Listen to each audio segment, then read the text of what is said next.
The sound of a hammer cocking back on a rusted pistol is a sound you never forget. It is cold, it is final. And for the man tied to a wooden chair in a damp, freezing cellar somewhere in the French countryside, it was the loudest sound in the world. He stared down the barrel of that Luger, his breath misting in the frigid air. The man holding the gun wasn't a Nazi stormtrooper. He wasn't a Gestapo interrogator. He was a skinny, disheveled member of the French resistance.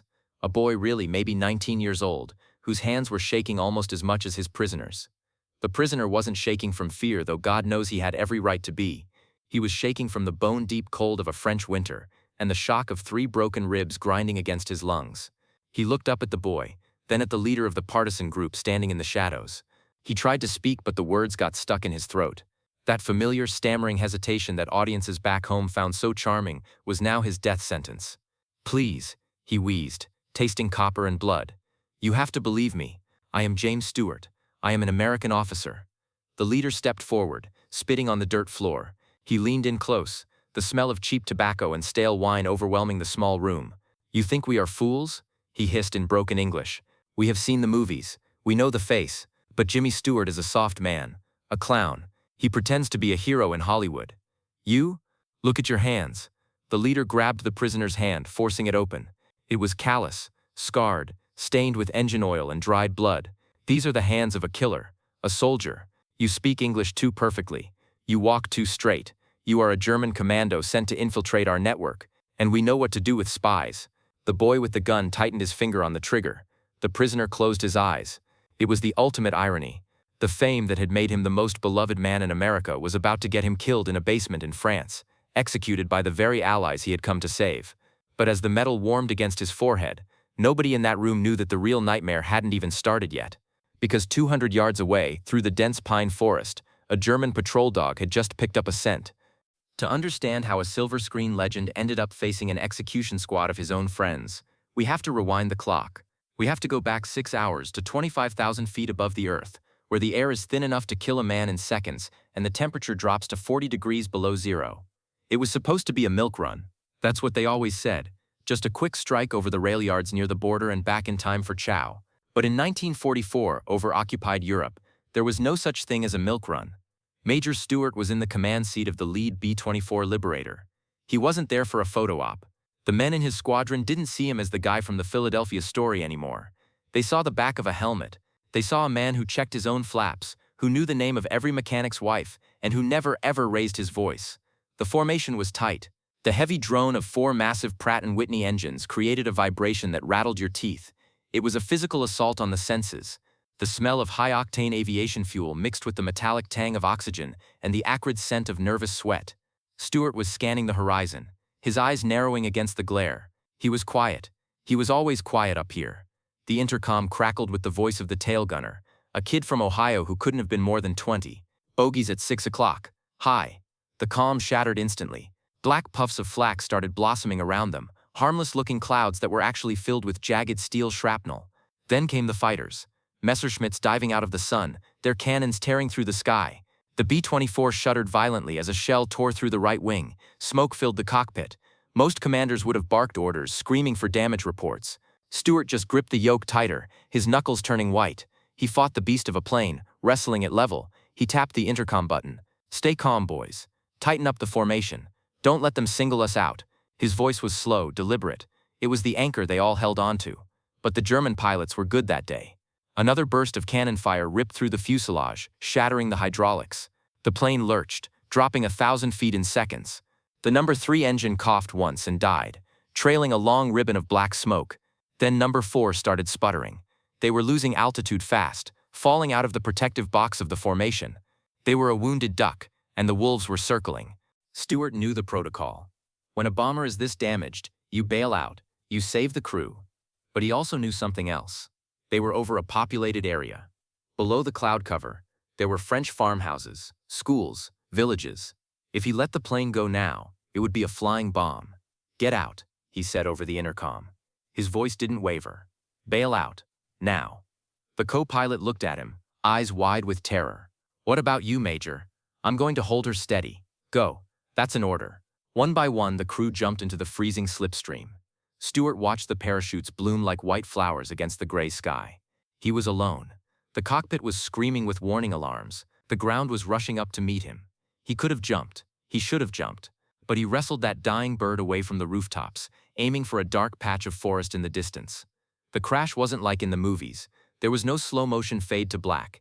It was violent, loud, and brutal. The trees sheared off the wings with the sound of tearing metal. The fuselage slammed into the frozen earth, sliding, tumbling, tearing itself apart until it came to a groaning halt against a massive oak tree. Then, silence. Stewart hung upside down in his harness, blood dripping from his nose into his eyes. The pain in his chest was blinding. Every breath felt like inhaling broken glass. He fumbled with the buckle, falling heavily onto the debris-strewn floor. He had to move. The fuel tanks had ruptured. One spark and the whole forest would go up. He crawled out through a tear in the fuselage, collapsing onto the snow. He was alive, battered, broken, but alive. He checked his pockets, his survival kit, his map, and the letter. Always the letter. He touched his breast pocket to make sure it was still there. It was his talisman. He didn't make it far before the darkness took him. He passed out in a thicket of bushes, covered in snow and oil. When he opened his eyes, he wasn't in the snow anymore. He was being dragged. Rough hands were gripping his flight jacket. He tried to resist, but his body wouldn't obey. He saw faces above him. Grim, dirty faces. Berets. Old hunting rifles. Americans? He croaked. No answer. They threw him into the back of a wood gas truck, covering him with a tarp that smelled of manure. The ride was agonizing. Every bump on the dirt road sent shockwaves of pain through his broken ribs. He tried to piece it together. The resistance. It had to be the Maquis. He was safe. They would get him back to England. But Jimmy didn't know a deadly detail about this particular cell of the resistance. Just 3 days ago, they had been infiltrated. A German agent posing as a downed British pilot had led the Gestapo to their safe house. 12 of their men had been executed in the town square. Paranoia wasn't just a feeling for them anymore. It was their only survival strategy. They weren't looking for heroes. They were looking for liars. The truck stopped. He was hauled out, blinded by a flashlight, and marched down stone steps into the cellar where he now sat. The interrogation had been going on for an hour. They had stripped him of his flight jacket, leaving him shivering in his undershirt. They had taken his dog tags, tossing them into the corner with disdain. "You say you are James Stewart," the leader, Gene said, pacing back and forth in the dim light. "The famous actor." "Yes," Jimmy whispered. "Then tell me," Gene sneered. "Who was your co-star in Mr. Smith Goes to Washington?" "Jean Arthur," Jimmy replied instantly. The leader laughed, a dry, humorless sound. "Everyone knows that. My grandmother knows that. Tell me something only the real Jimmy Stewart would know. Tell me about the studio lots. Tell me about the parties in Beverly Hills." Jimmy looked down at his boots. He felt a surge of frustration. He hadn't thought about Hollywood in months. It felt like a different life, lived by a different man. The war had scrubbed that glossy veneer right off his soul. All he could think about was his crew. Were they safe? Did the tail gunner make it?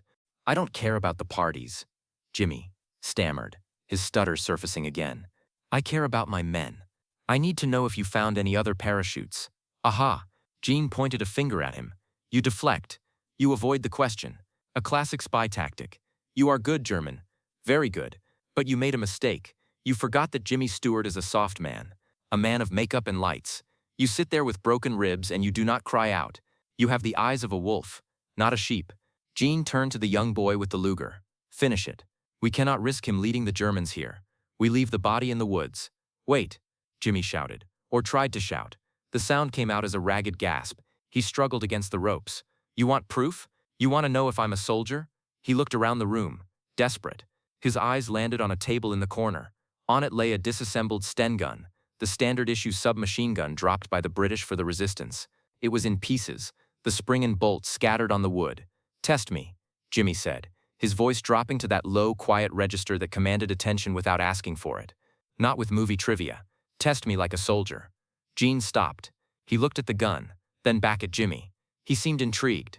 A glimmer of curiosity broke through his anger. "You want to assemble the weapon?" Gene asked. "Blindfolded," Jimmy said. The room went silent. This was a challenge, a gamble. Gene walked over to the prisoner. He pulled a dirty rag from his pocket and tied it tight around Jimmy's eyes. Then he motioned to the boy to cut the ropes binding Jimmy's hands, but kept the gun trained on his chest. "One false move," Gene warned, "and you will not hear the shot that kills you." Jimmy rubbed his wrists. His hands were numb, his fingers stiff with cold. He stood up, swaying slightly, and walked to the table. He couldn't see, But he didn't need to. He could smell the gun oil. He reached out, his fingertips grazing the cold metal of the receiver.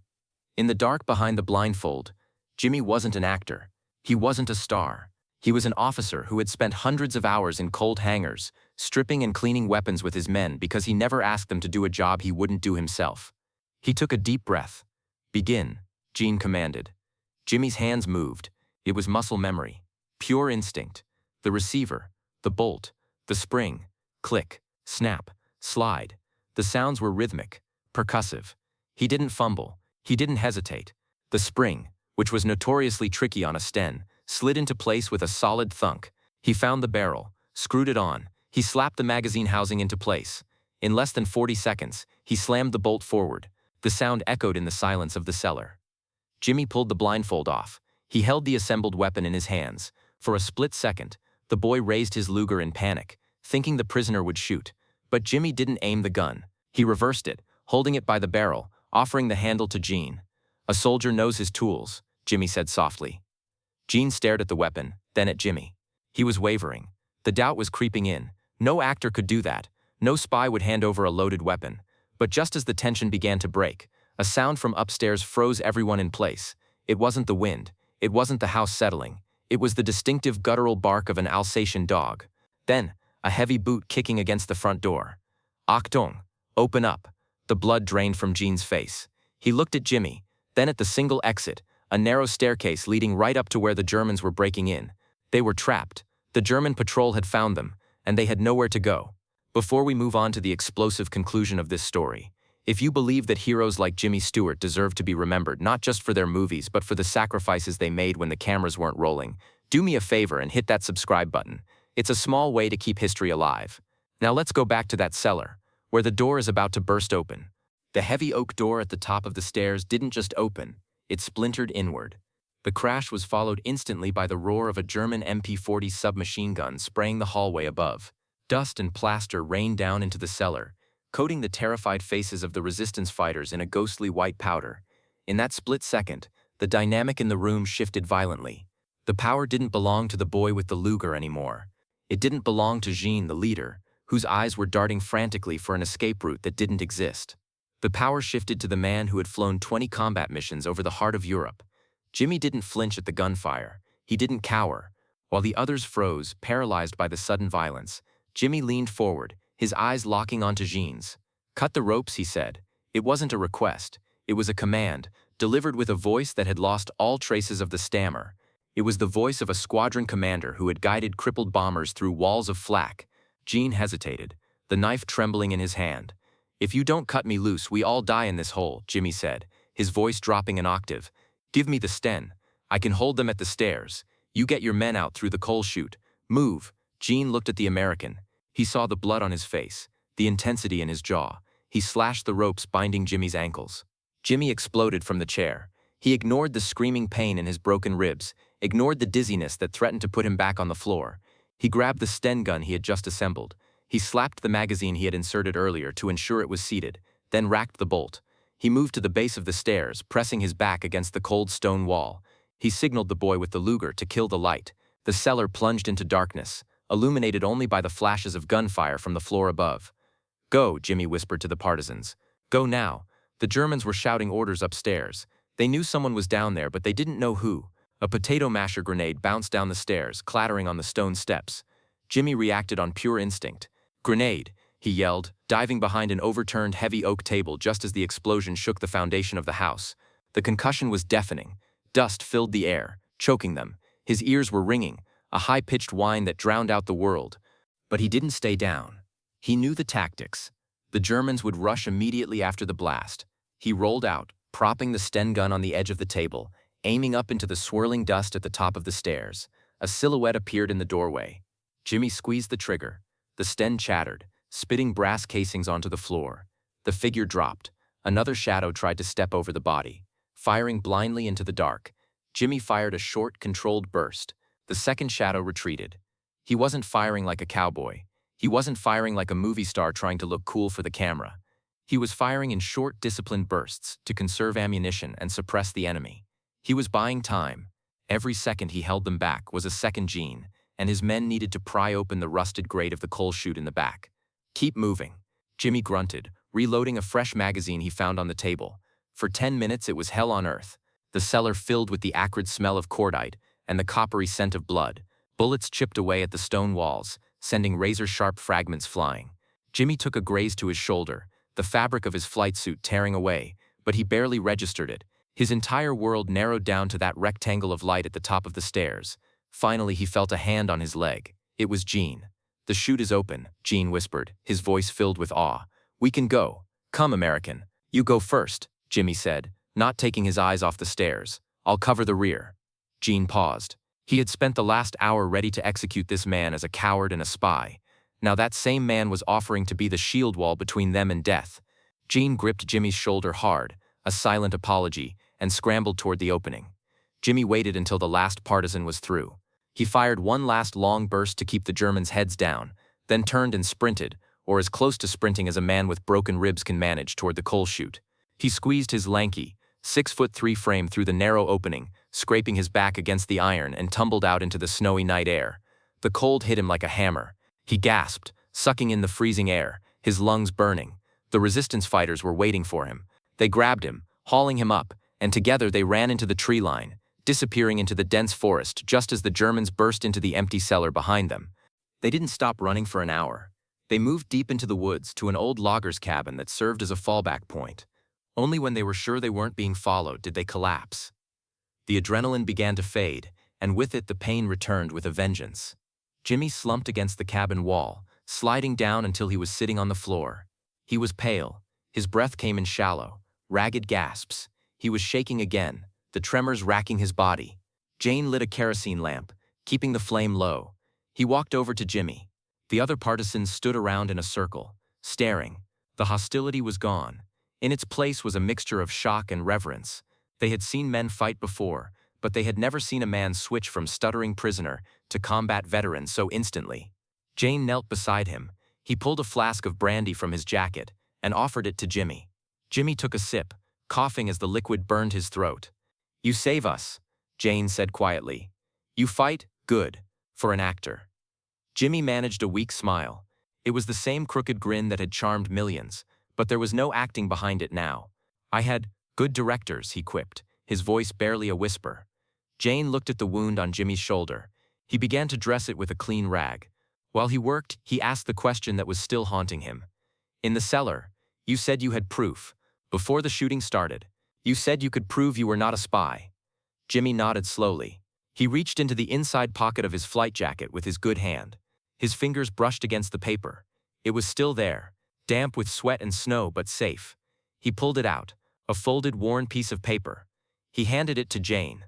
"Read it," Jimmy said. Jean unfolded the paper carefully. It wasn't a military document. It wasn't a coded message. It was a handwritten letter.